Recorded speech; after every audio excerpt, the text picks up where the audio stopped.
దేవుని బిడ్డలారా, దేవుని కృప, దేవుని కాపుదల, దేవుని భద్రత నిత్యము మీకు తోడై ఉండి నడిపించునుగాక. దేవుడు ఈ దినం బయలుపరచబడిన దేవుని వాగ్దానాన్ని పొందుకుందాం. 140వ కీర్తన మొదటి వచనము నుండి 7వ వచనం వరకు మనము చదివి ధ్యానించుకుందాం. అద్భుతమైన కీర్తన. ఈ కీర్తన అధ్యాయం అంతా మనం చూస్తే 13 వచనాలని ఈ వాక్యమును, ఈ కీర్తనలో ఈ 13 వచనాల్లో మూల వాక్యము ఏంటంటే, దుష్టుల నుండి కాపాడగల దేవుని శక్తి. అంటే దుష్టుల నుండి కాపాడగలిగిన దేవుని శక్తి. అంటే దుష్టుల నుండి ఎవరు కూడా మనల్ని కాపాడలేడు, కాబట్టి దేవుని శక్తే కాపాడుతుంది అని ఈ అధ్యాయంలో మూలవాక్యముగా మనకు కనబడుతూ ఉంది. అది మొదటి వచనం నుంచే మనం చూస్తే అర్థమవుతుంది. యెహోవా దుష్టుల చేతుల నుండి నన్ను విడిపింపుము. మొదటి. రెండవది, నన్ను కాపాడుము చెప్తున్నాడు. ఏం చెప్తున్నాడు? రెండవది, నన్ను కాపాడుము. మొట్టమొదటిది, నన్ను విడిపింపము, నన్ను కాపాడుము అని చెప్పి మూడవది కూడా మాట్లాడుతుందంటే నన్ను కాపాడుము. అంటే భక్తిహీనుల చేతిలో పడకుండా నన్ను కాపాడుమని భక్తుడు దేవుని స్తుతిస్తూ ఆరాధిస్తూ దేవుని మహిమపరుస్తున్నాడు. మరి నీవు కూడా విడిపింపము, కాపాడుము అని ప్రార్థన చేస్తున్నావు. దేవుడు ఖచ్చితంగా దుష్టుల చేతుల నుంచి ఆయన విడిపించే దేవుడు అని పరిశుద్ధమైన గ్రంథం మనకు తెలియపరుస్తూ ఉంది. కాబట్టి ఇక్కడ మనం చూస్తున్నప్పుడు వాళ్ళ యొక్క ఏం చేస్తారంటే అపాయకరమైన యోచనలు చేయుదురు. అపాయకరమైన యోచనలు చేస్తూ ఉన్నారు భక్తుని మీద. మరి నీ మీద కూడా అనేకమైన అపాయకరమైన యోచనలు, అపాయకరమైన ఆలోచనలు చేస్తున్నారేమో. అయినా కూడా భయపడకు, ప్రార్థించుము, దేవుని మీద ఆధారపడము, ఈ వాగ్దానం ఎత్తిపట్టి ప్రార్థన చేయము. దేవుడు నీ ప్రార్థన విని జవాబిస్తాడు.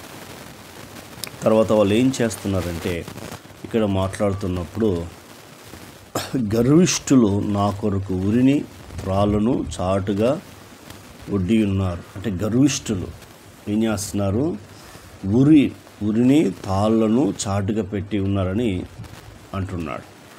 తర్వాత నన్ను పట్టుకొనుటకై ఉచ్చులు నొగ్గి ఉన్నారు. నన్ను పట్టుకోవడానికై ఇలా ఉన్నారు. మరి నిన్ను కూడా అనేకమైన శత్రువులు, అనేకమైన బాధించేవారు, నిందించేవారు ఉండొచ్చు. కానీ నీవు భయపడకూడదు, నీవు ఆయన మీద ఆధారపడాలి. అయినను నేను యెహోవాతో ఇలాగూ మనవి చేయుచున్నాను. ఆయనకి ఇన్ని బాధలు, కష్టాలు, ఇబ్బందులు ఉన్నా కూడా 6వ వచనము, అయినను నేను యెహోవాతో ఇలాగూ మనవి చేయుచున్నాను. యెహోవా నీవే నా దేవుడవు, నా విజ్ఞాపనలకు చెవియొగ్గుము అంటున్నాడు. యెహోవా నీవే నా దేవుడవు, నా విజ్ఞాపనలకు చెవియొగ్గుమని అడుగుతూ ఉన్నాడు. తన బాధంతా చెప్పుకున్నాడు. నేను ఇలాంటి ప్రజల మధ్యలో ఉన్నాను, నన్ను విడిపింపుము, నన్ను కాపాడుము అని చెప్తూ 6వ వచనంకి వచ్చే వరకు ఆయన మాట్లాడుతున్నాడు. నీవే నా దేవుడవు, నా విజ్ఞాపనలకు చెవియొగ్గము అని అడుగుతున్నాడు. మరి నీవు కూడా నీకు అనేకమైన బాధలు, కష్టాలు, ఇరుకులు, ఇబ్బందులు ఉండొచ్చు. అయినా పర్వాలేదు, వాటి వైపు చూస్తూ బలహీనురాలుగా ఉండకూడదు. విశ్వాసం, నమ్మకం కలిగి యేసుక్రీస్తు మీద ఆధారపడుతూ ఆయన వైపు చూస్తూ ఆయన మీద నువ్వు ఆధారపడుతున్నప్పుడు నీ సమస్యలన్నీ పాదాల కిందకు వస్తాయి. మనకు అనేకమైన వాక్యాలు మనకు పరిశుద్ధమైన గ్రంథంలో దేవుడు రాయించాడు. లూకా సువార్త 10వ అధ్యాయం 19వ వచనం, ఇదిగో పాములను తేళ్లను త్రొక్కుటకు శత్రు బలమంతటి మీద మీకు అధికారం ఇచ్చి ఉన్నాను, ఏది ఎంత మాత్రము హాని చేయదని అక్కడ లూకా భక్తుల ద్వారా దేవుడు రాయించాడు. తర్వాత మళ్ళీ మనం చూస్తున్నప్పుడు రోమీయులకు రాసిన పత్రిక 16వ అధ్యాయం 20వ వచనం, సమాధానకర్త అయిన దేవుడు సాతానును శీఘ్రముగా మీ పాదాల కింద చితక త్రొక్కించును అని అపోస్తలుడైన పౌలు ద్వారా రాయించాడు. నిజమే, మనకు హాని చేసేవారు లేరు. తర్వాత ఏ దుష్టుడైతే మనమే దాడి చేయాలని చూస్తున్నాడో దేవుడు వానిని మన పాదాల కింద చితక త్రొక్కిస్తానని వాగ్దానం చేస్తున్నాడు. కాబట్టి ఇవన్నీ చివరి దినాలు, అంత్య దినాల్లో మనం ఉన్నాం. కాబట్టి దేవుని మీద ఆధారపడుతూ దేవుని వైపు చూడాలని కోరుతా ఉన్నాను.